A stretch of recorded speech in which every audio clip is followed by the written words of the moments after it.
মায়ের সেবা করায় ছেড়ে গেলেন স্ত্রী, হারালেন চাকরিও। তবুও দুই পা হারানো অসুস্থ মাকে এক মুহূর্তের জন্য ছেড়ে যাননি ছেলে।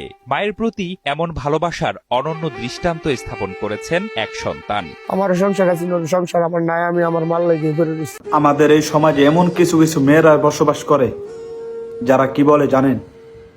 ছেলেদেরকে বলে যদি কোনো পুরুষ মা ভক্ত হয় তাহলে তার বিয়ে করার দরকার নাই। আসলে মা যে কি জিনিস যার মা নাই সেই বোঝে।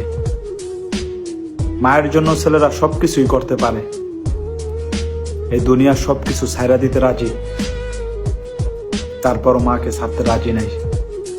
বর্তমানে অনেক দেখা যায় ছেলেরা বিয়ে করে নতুন সংসার করে অথচ মাকে বৃদ্ধাশ্রমে ফেলায় রাখে।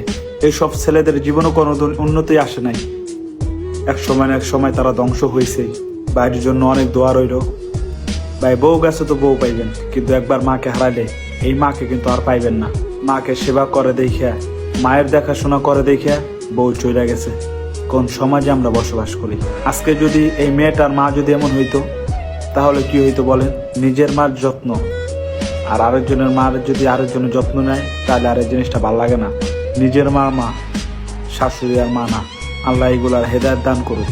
এইগুলায় যেই সংসারে যাইব, যেই ফ্যামিলিতে যাইব, এই ফ্যামিলি ধ্বংস করে ফেলবো।